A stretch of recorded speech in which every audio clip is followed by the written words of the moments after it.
ফুসফুস ক্যান্সার বলতে আমরা সাধারণত বুঝি আমাদের যে দুইটা শ্বসন যন্ত্র আছে, যে দুটোকে ফুসফুস করে বলি আমরা, তার অনিয়ন্ত্রিত কোষ বৃদ্ধি।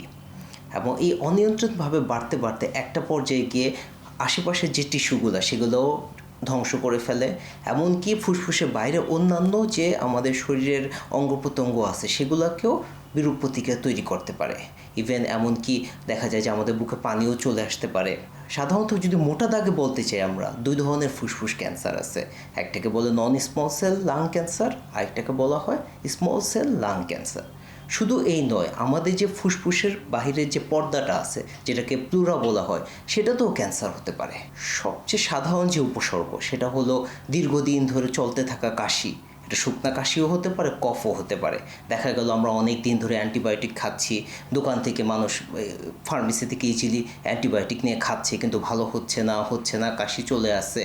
এছাড়া কফের সাথে হালকা রক্তপাত হলো, বুকে ব্যথা, শ্বাসকষ্ট, এছাড়া অনিয়ন্ত্রিতভাবে ওজন কমে যাওয়া, যে সবই ঠিক আছে কিন্তু ওজন কমে যাওয়ার কোনো কারণ পাচ্ছি না। এসব দেখলে সাধারণত আমরা বুঝতে পারি যে লোকটা ফুসফুস ক্যান্সারে আক্রান্ত হতে পারে। সাধারণত বলা যায় যে 80% ফুসফুস ক্যান্সারের সাথেই ধূমপান জড়িত।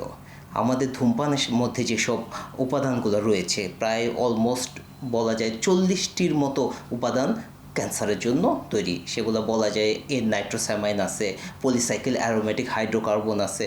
শুধু প্রত্যক্ষ ধূমপান না, পরোক্ষ ধূমপান, যেটাকে আমরা প্যাসিভ স্মোকার বলি, মানে ধূমপায়ীদের সংস্পর্শে যারা থাকতেছে বা সিগারেটের ধোঁয়ার সংস্পর্শে যারা থাকতেছে, সেটার প্রভাবেও কিন্তু ফুসফুস ক্যান্সার হতে পারে। আমাদের এখন তরুণ প্রজন্ম যেটা ব্যবহার করতেছে, যেটা ই সিগারেট বলা হয় বা ভেপ, দেখা যায় এটার সাথে যে ফুসফুস ক্যান্সার সরাসরি জড়িত কিনা গবেষণায় এখনও কোনো ডেফিনেটিভ উত্তর পাওয়া যায়নি। কিন্তু এটার সাথে যেগুলো গ্লিসারিন আছে, এর নাইট্রোস্যামাইন আছে, এগুলো কিন্তু স্বাস্থ্যগত ঝুঁকি অনেক বেশি। এছাড়া আমাদের গ্রামের মহিলারা যারা লাকড়ির চুলায় রান্না করে অভ্যস্ত, সে লাকড়ির চুলা ধোয়া থেকেও ফুসফুস ক্যান্সার হতে পারে। এছাড়া কিছু প্রযুক্তিগত কারণ আছে, যেমন জাহাজ শিল্পের কারখানায় যারা অ্যাসবেস্টস আছে, সেই অ্যাসবেস্টসের প্রভাবে ফুসফুস ক্যান্সার হয়। আর্সেনিক ফুসফুস ক্যান্সারের একটা বড় কারণ। এছাড়া পরিবারের যদি কারো ফুসফুস ক্যান্সার থাকে, সেই জেনেটিক কারণেও ফুসফুস ক্যান্সার হতে পারে। জটিলতা প্রথম থেকেই শ্বাসকষ্ট, কাশি দীর্ঘদিন চলবে, একসময় বুকে পানি চলে আসলো। এছাড়া দেখা যায় যে ফুসফুস ক্যান্সারটা যদি ফুসফুসের থেকে বাইরেও ছড়ায় যায়, সেই অনুযায়ী উপসর্গ হতে পারে। যেমন যদি পেটে গিয়ে লিভারে চলে গেল, সেখান থেকে আমার পেটে ব্যথা, পেটে কোনো চাকা অনুভব, জন্ডিস হতে পারে। ফুসফুস ক্যান্সার মাথায় ব্রেনে চলে যায়, ব্রেনে চলে গেলে প্রথমে শুরু হবে মাথা ব্যথা, চোখে ঘোলাটে দেখা, সেখান থেকে একসময় খিঁচুনি পর্যন্ত হতে পারে। আমাদের যে কগনিটিভ অ্যাবিলিটিগুলো সেগুলো হ্রাস পেতে পারে। এছাড়া শরীরের রক্তের তারতম্য দেখা দিবে। হাড়ের মধ্যে গিয়ে যদি আক্রান্ত হয়, সেক্ষেত্রে পিঠে ব্যথা, কোমরে ব্যথা, যে হাড়ে আক্রান্ত সে হাড়ে ব্যথা হতে পারে।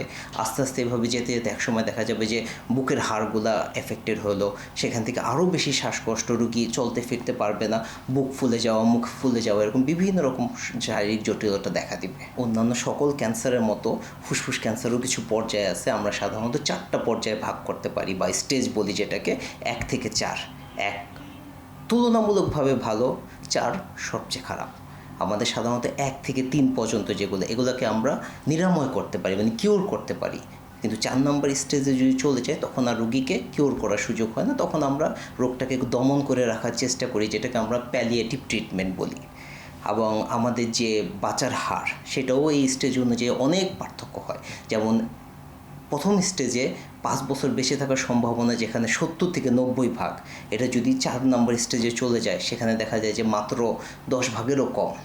এটা হচ্ছে সাধারণত নন স্মল সেল লাং ক্যান্সার সেটা। আরেকটা যে বড় ভাগ আছে স্মল সেল লাং ক্যান্সার, সেটাও 2 ভাগে ভাগ করা যায়। আরেকটাকে বলি আমরা লিমিটেড স্টেজ, আরেকটাকে বলি এক্সটেন্সিভ স্টেজ।